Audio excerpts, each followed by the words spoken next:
It's day 2 of CoinSummit in San Francisco, California. I'm Perianne Boring, and you're watching Money in Tech.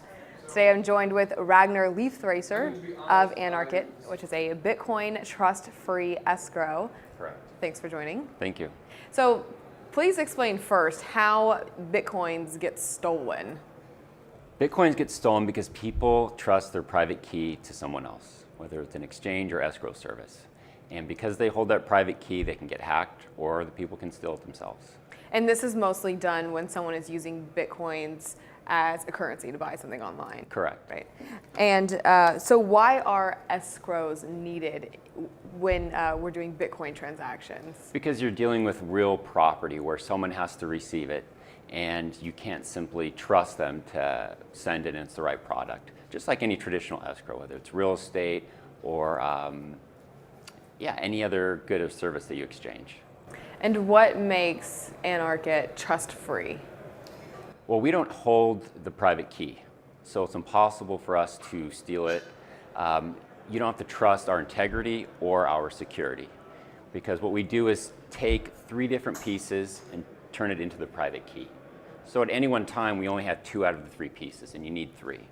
So you don't need to trust us, just the technology of cryptography. And can you explain the multi-key components? Sure. Basically what we do is we take 3 pieces, basically 3 sets of numbers. We create 2. We give 1 to a buyer, 1 to a seller, and then one of those parties creates their own 3rd piece. And when you combine all 3 pieces, you have a private address, or excuse me, a private key. And with this private key, you then create the shared Bitcoin address. And how is that different from multi-sig? Multi-sig, it's basically 3 signatures, multi-signatures, whereas we have just 1 regular signature, but 3 pieces of the key. You also offer arbitration services. Can you explain why those are needed and in what circumstance would someone need to use them? Sure. Perfect example would be a simple transaction such as a car. You purchase a car, they send it to you, but it's something's wrong with it that they didn't disclose. So in that case, we would need to step in and give the person the money back. And what's great about our system is we're still in escrow, but we don't hold the funds. So how that would work would be we would give our piece that we made to one of the parties. So in other words, you guys never actually touch the Bitcoins? Correct. We can just simply rule on the side of one person.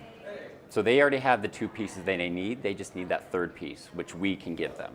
Is there any case where you ever would need to actually touch any of the money of the Bitcoins? Well, we couldn't. You couldn't. And that would bring in a whole other set of regulations that you'd have to comply with, right? Correct. That's what's great about us is we're not an escrow, so we don't have to deal with all those regulations.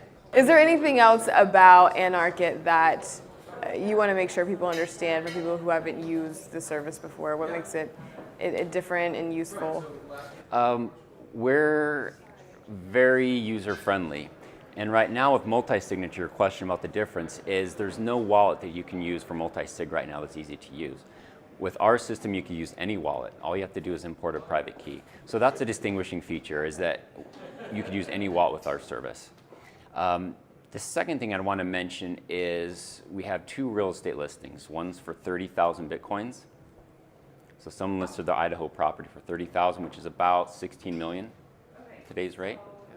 So these are major transactions. Very large transactions, which is, I think, a good selling point because we show the power of our escrow, that someone's willing to trust us with a $17 million transaction. And on your website, you give the example of someone buying a guitar with Bitcoin? Yeah, so we have a little video and the example is a guitar. So do you have clients that are people who are using the services for smaller transactions too, or is it mostly reserved for larger?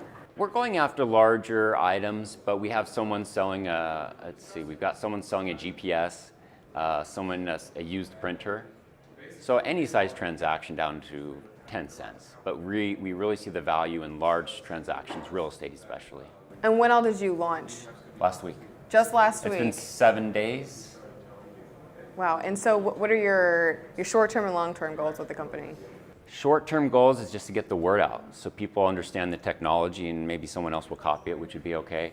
And then long-term is just to get more users and hopefully not have people get their Bitcoin stolen.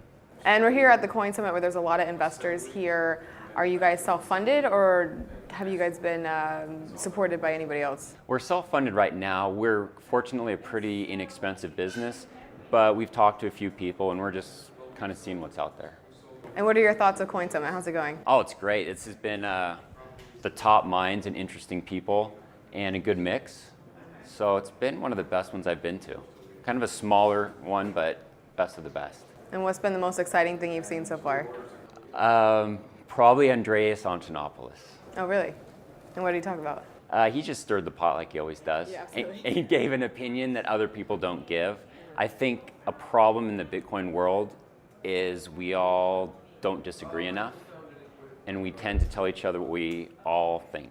And Andreas is good about not doing that and bringing up relevant points. Again, Ragnar Lifthrasir, and I'm Perianne Boring, Money in Tech.